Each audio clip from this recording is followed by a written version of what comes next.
میں ایک نظم سناتا ہوں. ہمارے محسن بھائی بیٹھے ہیں اور یہ اس کو سننے کے لیے آئے ہیں. اگر نہ سنائے تو یہی اعتکاف کر لیں گے. یہ کریں گے بس ٹھیک ہے. نہیں سناتے ہم تو چاہ رہے ہیں کوئی بیٹھ جائے. اور وہ نظم بڑی پیاری ہے, بیٹی کی شان.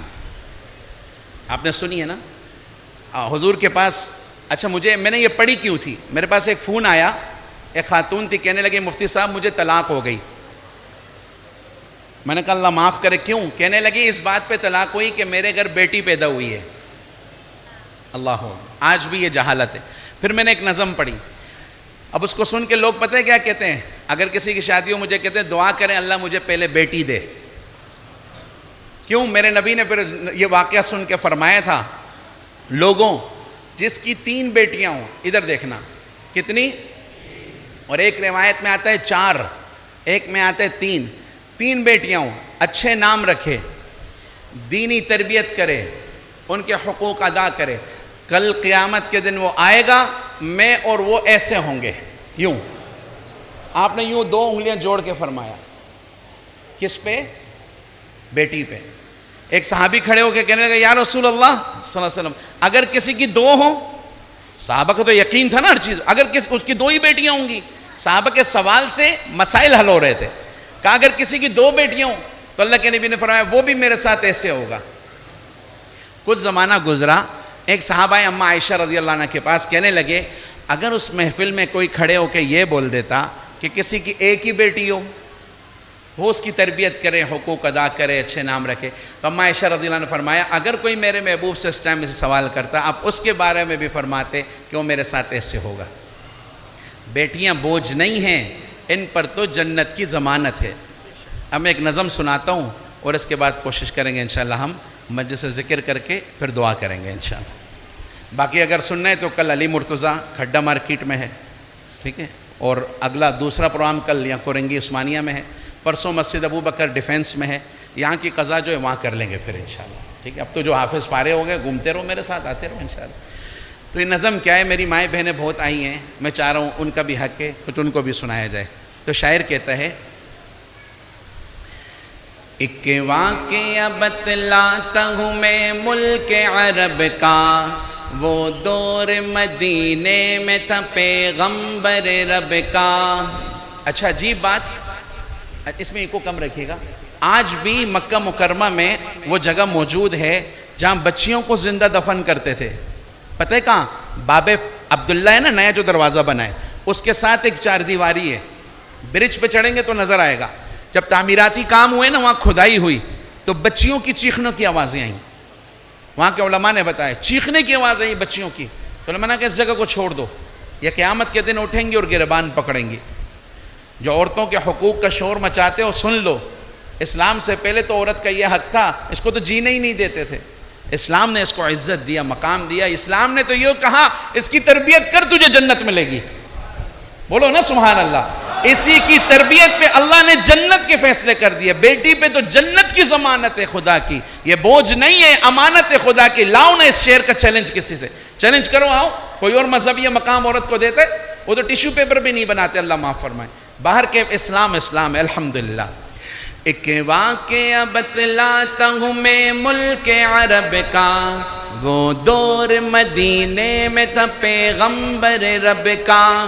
ایک آدمی دربار نبوت میں تھا حاضر, ایمان کی دولت ملی وہ پہلے تھا کافر. اس شخص نے آقا سے کہا اے میرے آقا, جس وقت میں کافر تب ایک جرم کیا تھا, جو میرا قبیلہ کہے وہ مانتا تھا. میں بیٹی کی ولادت کو برا جانتا تھا. میں گھر میں میرے پیدا ہوئی ایک پھول سی بچی, پر میں نے اسے اپنی ہی بے عزتی سمجھی. نفرت تھی مجھے اس سے, میں بیزار تھا اس سے, لیکن میری بیوی کو بہت پیار تھا اس سے. اس بچی نے عزت میری ہر سمت اچھالی, بیٹی کی ولادت پہ مجھے ملتی تھی گالی.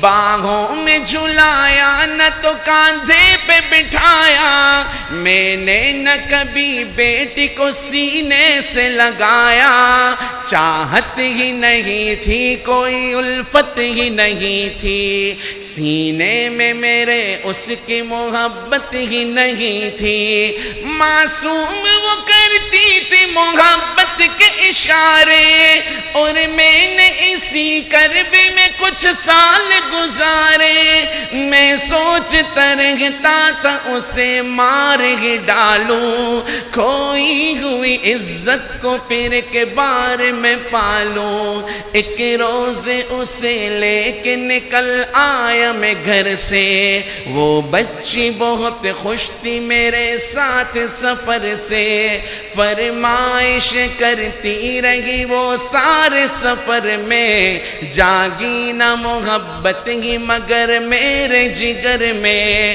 صحرا میں چلا آیا میں بستی سے نکل کر، بچی بھی وہاں پہنچی میرے ساتھ ہی چل کر، سنسان جگہ دیکھ کے سرشار ہوا میں، اس بچی کی تدفین کو تیار ہوا میں، تب میں نے یہ سوچا کہ یہی قبر بنا لوں، اور آج ہی اس بچی سے چھٹکارا میں پالوں، پھر میں نے کیا ایک گڑھا کھود نہ جاری، اس وقت میرے ذہن پہ شیطان تھا طاری، گرمی تھی بہت چور ہوا جب میں تھکن سے، اس وقت پسینہ نکل آیا تھا بدن سے، معصوم سی بچی کو ترس آ گیا مجھ پر، ہاتھوں ہی سے اس بچی نے سایہ کیا مجھ پر،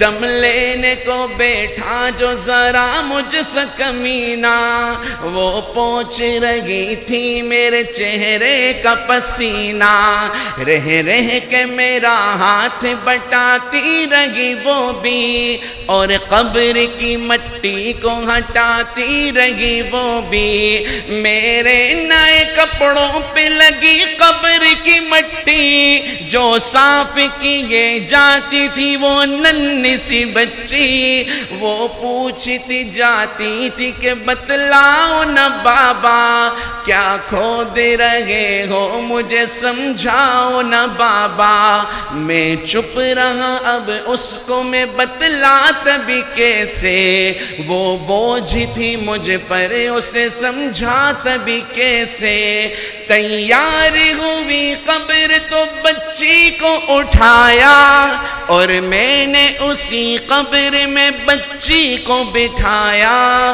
پہلے تو وہ خوش ہوتی رہی میرے عمل پر، اور خود پہ الٹتی رہی وہ مٹی اٹھا کر، پھر خوف سے رونے لگی چلانے لگی وہ، ہاتھ اپنے ہلانے لگی لہرانے لگی وہ، اے بابا میرے جانو جگر آپ پہ قربان، بتلائیے کیوں آپ پہ بھاری ہے میری جان، بس مجھ کو میرا جرم بتا دو میرے بابا، پھر شوق سے جو چاہو سزا دو میرے بابا، روتی رہی چلاتی رہی پھول سی بچی، جب تک بھی نظر آتی رہی پھول سی بچی، اس دن میری رگ رگ میں تا شیطان سمایا، اس بچی پہ تھوڑا بھی مجھے رحم نہ آیا، زندہ ہی اسے قبر میں دفنا دیا میں نے، ایک جان پہ یہ کیسا ستم ڈھا دیا میں نے، وہ آدمی روتا رہا یہ بات بتا کر، اس شخص کے رخسار بھی اشکوں سے ہوئے تر، ایک درد سے سرکار کی آنکھیں ہوئی پرنم، دل تھام کے روتے رہے سرکار دو عالم، سرکار کو جو بات رلائے وہ غلط ہے، اللہ کو جو تیش دلائے وہ غلط ہے، سرکار کو مانا گے تو سرکار کی مانو